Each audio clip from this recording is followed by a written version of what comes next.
jadi kita mau perkenalan dulu gak sih? Iya, perkenalin nama aku Gandhi Mardika Syabudi. Perkenalkan aku Mauza Aulia Rahman. Nah, kesempatan kali ini tuh kita bakal kedatangan tamu nih, Sya. Udah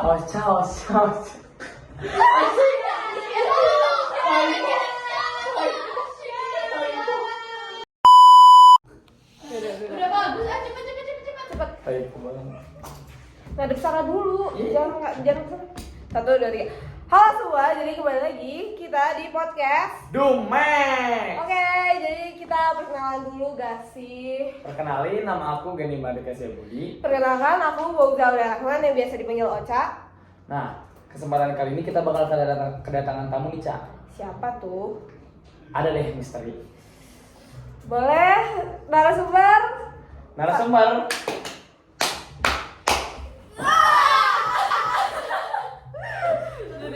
Duduk guys. Duduk. Oke. Aduh, ada lagi jadi muncul. Nah, jadi guys, sekarang kita kedatangan dari SMA 3. Halo semua. Boleh perkenalan namanya? Boleh. Dari siapa dulu nih? Dari kamu ya? Kenalin, nama aku Nazwa Zahra Sakti. Aku biasa dipanggil Nazwa. Halo Nazwa. Halo. Kenalin, nama aku Gumilang Ramadan. Biasanya dipanggil Babe atau Gumilang. Halo, Babe. Halo semua, kenalin nama aku Syakira Hana, biasa dipanggil Hana. Halo. Hai. Halo semua, nama aku Nazwa Syifa Lestari, biasa dipanggil Nazwa. Halo Halo, Nazwa. Ini ada 2 nih Nazwa. Yang satu dipanggil apa ya? Bedanya deh, apa bedanya? Iya. Bedanya aku nggak pakai kerudung. Mana itu? Kayak gitu dong. Panggil, ya bebas sih kalian manggil aku apa aja, karena namanya semuanya bisa dipanggil panggilan gitu. Kalau buat Nazwa Aulia, mungkin dipanggilnya mau Nazwa Aul atau apa? Aulia.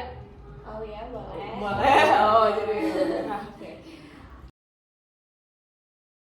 Jadi Terlupain aja gitu ya. Aku mau nanya nih, kita mau nanya nih. Kalian itu di SMA 3 udah apa aja sih sekarang? lagi belajar apa sih? Kayak Belajar apa ya? wajibnya deh, wajibnya. Ya, peminatan, Wajibnya deh. agama, matematika, pendidikan, Korea Ada negara. PKN juga gak sih? PKN. Iya, PKN. Ngomong-ngomong tentang PKN, kalian lagi belajar apa nih di PKN? Kebetulan kita lagi belajar tentang Undang-Undang Dasar 1945. Oh, jadi Undang-Undang Dasar tuh kan Undang-Undang Dasar 1945 itu kan kayak Dasar negara, iya kan? Iya. Otomatis itu kan pasti ngebuatnya itu kan susah banget kan, banyak perjuangan gitu-gitu kan dari Ya, para betul pahlawan. banget itu.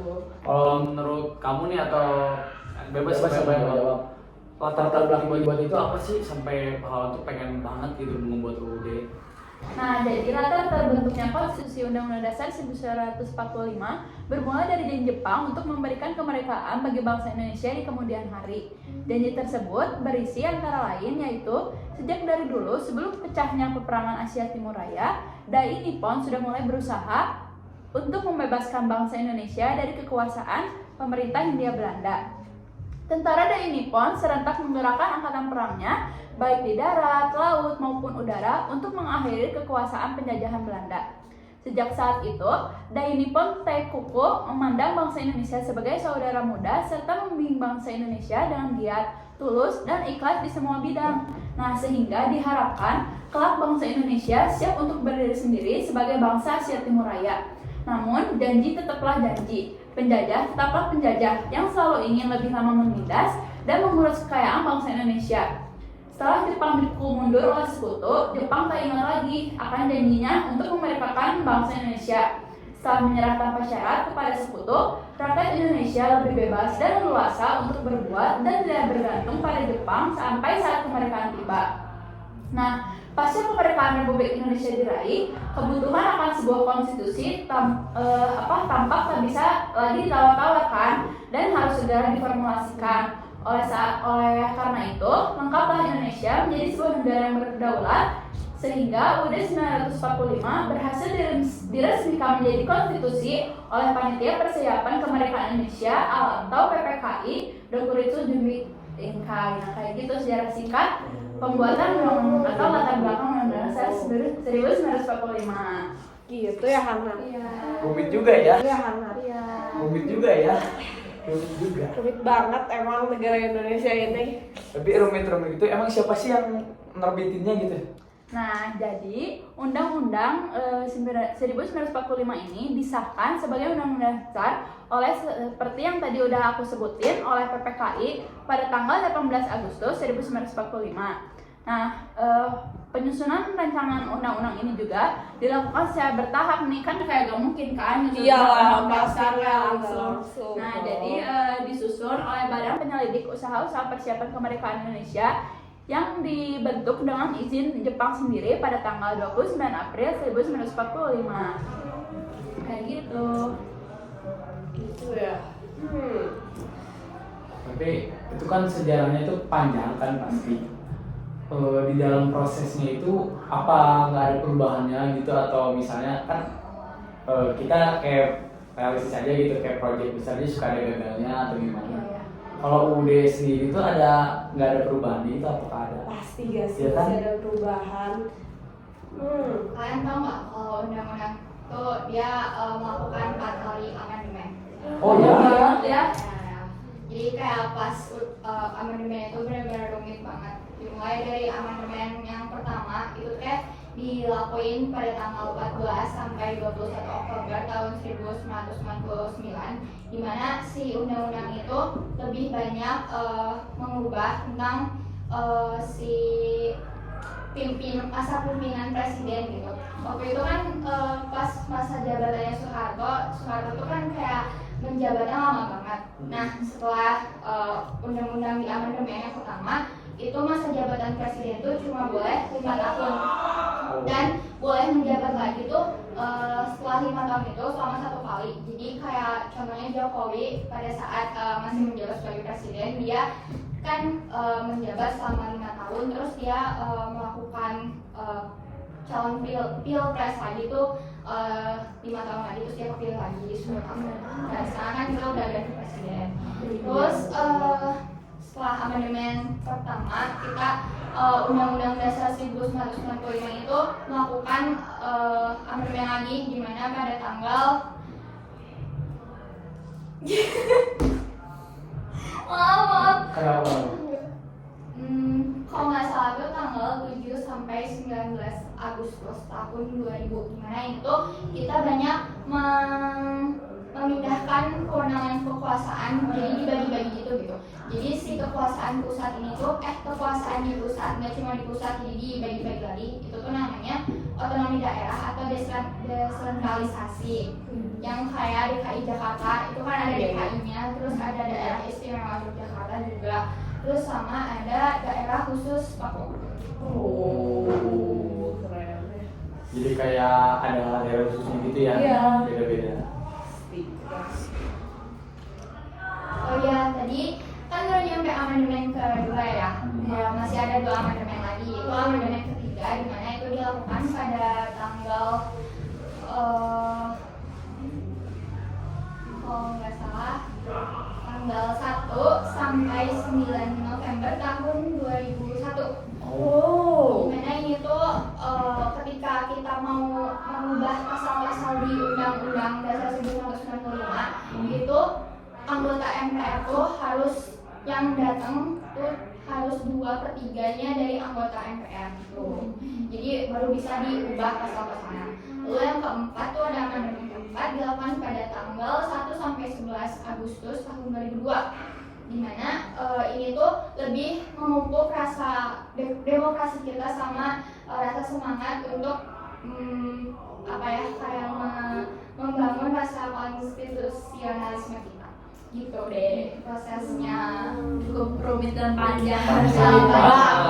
Dibilangin Indonesia tuh rumit banget nih, pusing. Aku juga dengerin. Tapi kan tadi itu kayak disebutin soal periode keempat juga kan. Nah, kenapa sih Indonesia itu mengganti UUD itu pas periode keempat? Iya ya. Iya kan? Kayak kenapa Iya, kenapa kayak kenapa gitu. balik lagi gitu loh. Iya. Iya. Padahal kayak udah nyiptain Yang lain kayak ya, apaan nyiptain- gak sih? iya kayak sayang banget gitu terus tiba harus ubah lagi Udah diceritain malah diulang lagi. Iya. kayak Karena pada periode 1990 kan dibilang UKM demokrasi liberal. Nah di situ tuh banyak kayak ketimpangan gitu, kayak kabinet senantiasa berganti-ganti, terus juga pembangunan terjadi tersendat, terus juga kayak keperluan partai dan grup itu kayak tidak merata lah. Jadinya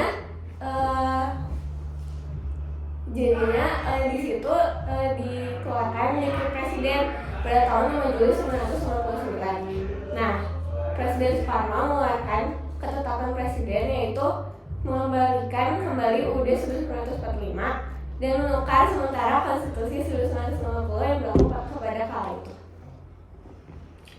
Jadi intinya tuh kayak gak sesuai dengan Pancasila dan UUD 1945. jadi kayak diubah lagi ya gara-gara itu. Diubahnya tuh ke itu tuh dari apa ke apa sih? Kayak dari undang-undang sementara jadi undang-undang 1945 lagi kah? Atau gimana? Diubah lagi ke 1945. Jadi UUDS 1950 diubah lagi ke UUD 1945. Gitu. Tapi menurut pandangan kalian nih sebagai pelajar ya di kehidupan kalian sehari-hari, mau di rumah, di tempat bermain atau di sekolah lah gitu, si Undang-Undang Dasar 1945 itu udah diimplementasiin dengan baik gak sih? Iya kayak di antara teman kalian, Ya. keluarga, lingkungan rumah, sekolah, gimana? Menurut aku, pengimplementasian Undang-Undang Dasar 1945 di kehidupan aku baik di sekolah, di rumah, atau di lingkungan masyarakat sudah terlaksana dengan baik sih. Contohnya seperti aku berdemokrasi mengikuti pemilihan presiden pas 14 Februari 2024 kemarin. Oh kamu udah nyalonin? Wah. Kalau milih. Oh iya. Tahu.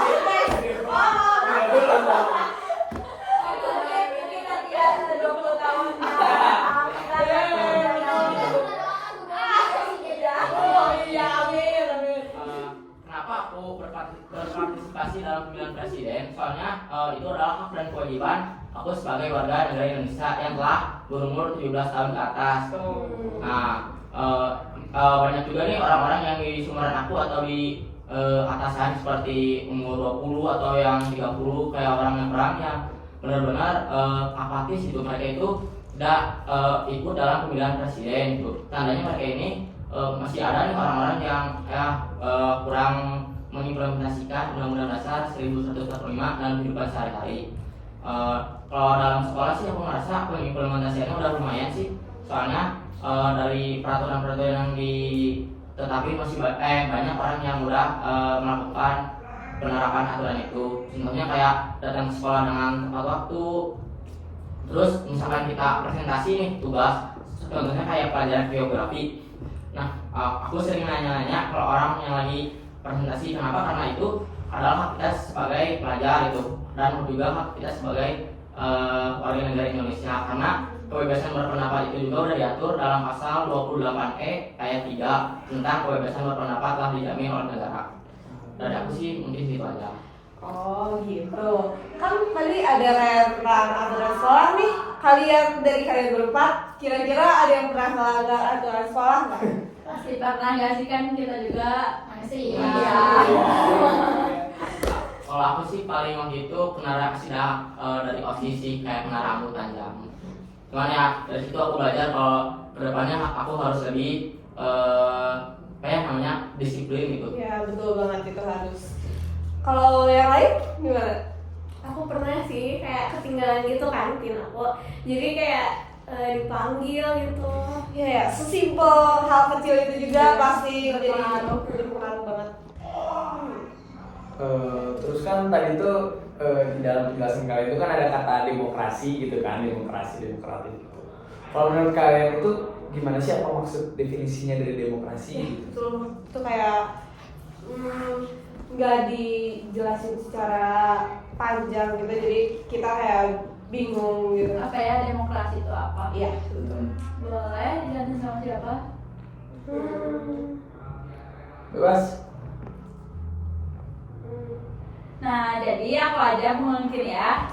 Nah, jadi sikap demokratis itu apa sih? Jadi sikap demokratis adalah sikap yang menghargai dan mengakui keberagaman pendapat, pandangan, serta hak setiap individu dalam suatu kelompok atau masyarakat.